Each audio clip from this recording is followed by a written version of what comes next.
اعوذ باللہ من الشیطان الرجیم بسم اللہ الرحمن الرحیم الحمد للہ رب العالمین والصلاة والسلام علی سید الانبیاء والمرسلین وعلی آلہ وصحبہ اجمعین اما بعد۔ سامعین گرامی قدر، محترم بھائیوں اور دوستوں، اعلیٰ حضرت مولانا احمد رضا خان رحمۃ اللہ علیہ پر بہت سے اہل علم بدعتی ہونے کا الزام لگاتے ہیں کہ بر صغیر میں بدعت کو فروغ دینے والا یہ شخص تھا، اور اس الزام کی کوئی حقیقت نہیں ہے، اور اعلیٰ حضرت کی طرف بہت سے ایسے اعمال کی نسبت کرتے ہیں جو پہلے سے ہی مسلمان کرتے چلے آ رہے ہیں۔ اعلیٰ حضرت نے ان کو شروع نہیں کروایا، لیکن لا علمی کی وجہ سے کہہ دیا جاتا ہے کہ یہ اعلیٰ حضرت کی ایجاد ہے۔ انگوٹھے چومنا، اذان سے پہلے درود پڑھنا، کھڑے ہو کر سلام پڑھنا، اقامت میں حی علی الفلاح کے بعد کھڑے ہونا، میلاد کا جلوس ہے، اسی طرح کے اور بھی بہت سے اعمال۔ تو میں اس پر وضاحت کرنا چاہتا ہوں کہ یہ اعلیٰ حضرت کی ایجاد نہیں ہے، یہ اہل سنت شروع سے ان اعمال کو کرتے چلے آ رہے ہیں۔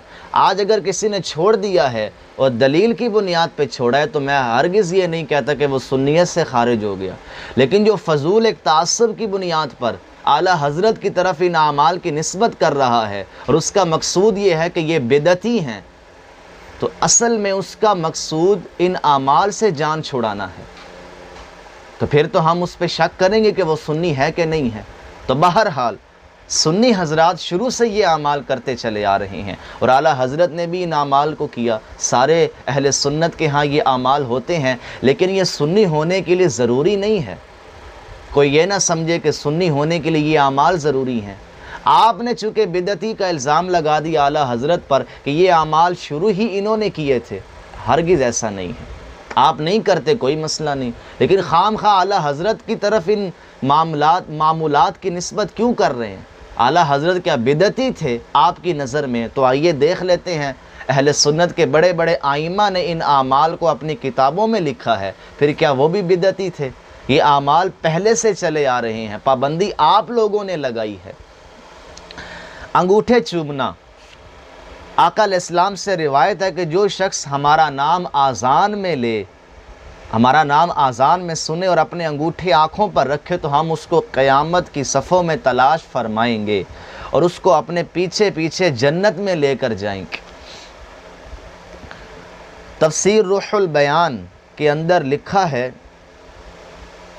سورۃ المائدہ آیت نمبر 58 کے ذیل میں بیان کرتے ہیں صاحب روح البیان، محمد الرسول اللہ کہنے کے وقت اپنے انگوٹھے کے ناخنوں کو مع کلمے کی انگلیوں کے چومنا ضعیف ہے، کیونکہ یہ حدیث مرفوع سے ثابت نہیں، لیکن محدثین اس پر متفق ہیں کہ حدیث ضعیف پر عمل کرنا رغبت دینے اور ڈرانے کے متعلق جائز ہے۔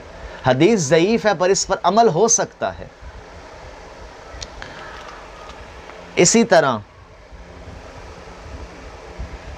فتاوی شامی، علامہ ابن عابدین شامی رحمۃ اللہ علیہ بیان کرتے ہیں، فتاوی رد المختار علی الدر المختار میں بیان کرتے ہیں، مستحب ہے کہ اذان کی پہلی شہادت سننے پر صلی اللہ علیہ یا رسول اللہ اور دوسری شہادت سننے پر قرۃ عین بک یا رسول اللہ کہا جائے، اور پھر اپنے دونوں انگوٹھوں کے ناخن چوم کر اپنی آنکھوں پر رکھ کر اللہم متعنی بالسمع والبصر کہے، کیونکہ بے شک حضور ایسا کرنے والے کو اپنے پیچھے جنت میں لے کر جائیں گے۔ اب یہ فتاوی شامی، ابن عابدین شامی رد المختار کا حوالہ ہے، وہ بیان کر رہے ہیں۔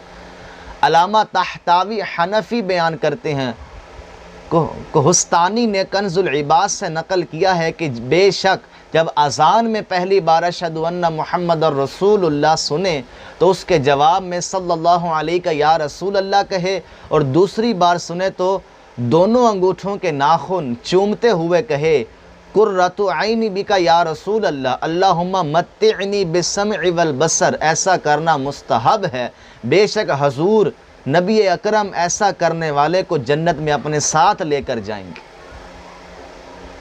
علامہ عبدالحی لکھنوی نے بھی یہی قول نقل کیا ہے کہ یہ کرنا مستحب ہے۔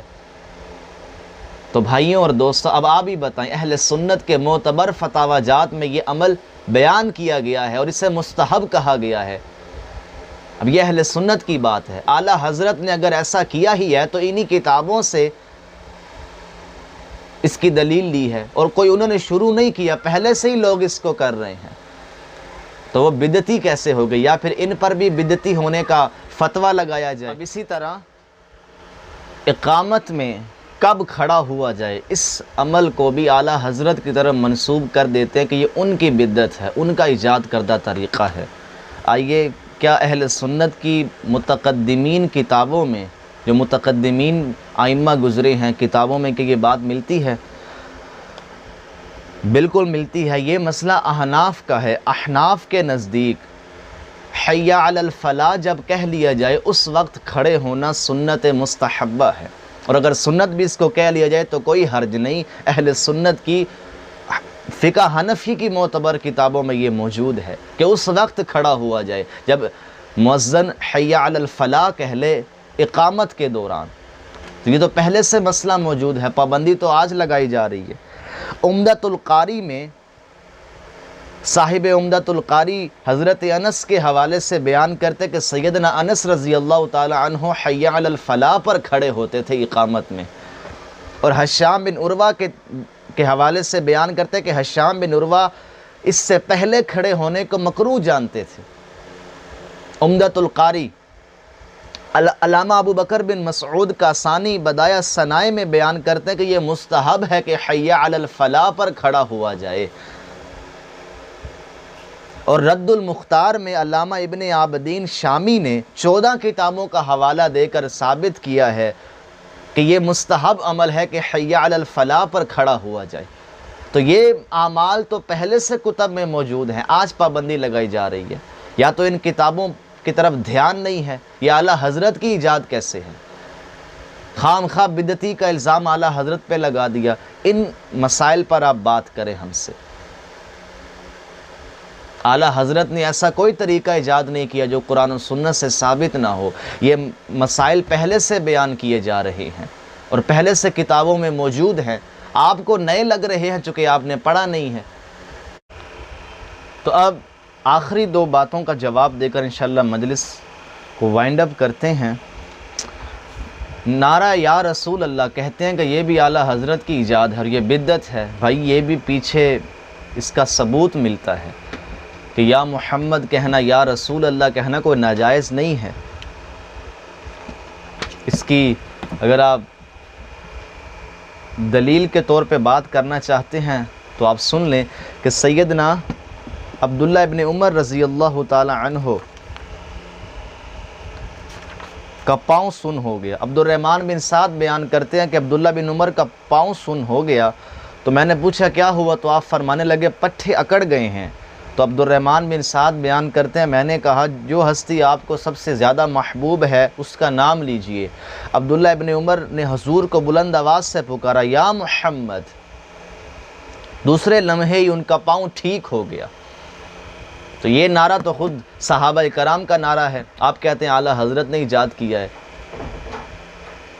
اور اسی طرح خالد ابن ولید جب مسیلمہ کذاب کے خلاف جنگ ہوئی ہے تو اس وقت البدایہ والنہایہ میں یہ واقعہ موجود ہے کہ مسلمانوں کی ایک پہچان تھی اور وہ تھی نعرہ یا محمد، یا محمد کا نعرہ لگایا صحابہ کرام نے اس جنگ میں۔ اور اب آئیے میلاد کی طرف، کہ میلاد کا جلوس نکالنا، میلاد منانا یہ اعلیٰ حضرت کی بدعت ہے، یہ مسلمان پہلے سے کرتے ہیں۔ علامہ ابن جوزی بیان کرتے ہیں مکہ مکرمہ، مدینہ طیبہ، مصر، شام، یمن، الغرد، شرق تا غرب تمام بلاد عرب کے باشندے ہمیشہ سے میلاد النبی کی محفل منعقد کراتے آئے ہیں۔ وہ ربیع الاول کا چاند دیکھتے تو ان کی خوشی کی انتہا نہ رہتی، چنانچہ ذکر میلاد پڑھنے اور سننے کا خصوصی اہتمام کرتے اور اس کے باعث بے پناہ اجر و کامیابی حاصل کرتے۔ شیخ عبدالحق محدث دہلوی اور امام یوسف بن اسماعیل نبہانی بیان کرتے ہیں محفل میلاد قرون ثلاثہ کے بعد صرف نیک مقاصد کے لیے شروع ہوئی، اور جہاں تک اس کے انعقاد میں نیت کا تعلق ہے تو وہ اخلاص پر مبنی ہے۔ خلاصہ کلام، اہل سنت کے تمام ائمہ اس بات کو مان رہے ہیں کہ محفل میلاد بے شک بعد میں شروع ہوا، لیکن اچھی نیت کے ساتھ شروع ہوا، اور یہ تقریباً کچھ 600-700 سال تک یہ محفل میلاد ہوتی رہیں۔ اب آ کر بر صغیر میں پابندی لگ گئی، ان کو زیادہ سمجھ ہے بدعت کی۔ تو یہ اعلیٰ حضرت کی ایجاد نہیں ہے، محفل میلاد ابن جوزی بیان کر رہے ہیں کہ پہلے سے منائی جا رہی ہے۔ تو بھائیوں اور دوستوں، یہ اعتراض اعلیٰ حضرت کی طرف جو کیا جا رہا ہے کہ وہ بدعتی تھے، ہرگز ایسا نہیں ہے۔ میں نے تمام حوالہ جات سے آپ کو وہ تمام اعمال اہل سنت کی کتابوں سے دکھائے ہیں، پڑھ کر سنائے ہیں، بیان کیے ہیں کہ یہ اعلیٰ حضرت نے بیان نہیں کیے، پہلے سے لوگ بیان کر رہے ہیں۔ اعلیٰ حضرت تو ان کی تجدید کرنے آئے تھے، آپ نے تو ان کا اظہار کیا، چونکہ بیچ میں گیپ آ گیا تھا۔ تو بھائیوں اور دوستوں، آپ نہیں کر رہے تو آپ کی مرضی کی بات ہے۔ یہ میں انہیں کہہ رہا ہوں جنہوں نے الزام لگایا اعلیٰ حضرت پہ، جو کر رہے ہیں ان سے بات نہیں کر رہا۔ تو اپنے اس الزام کو غور سے دیکھیں اور توبہ کریں۔ اللہ تعالی ہم سب کو حضور کی محبت نصیب فرمائے۔ وما علینا الا البلاغ۔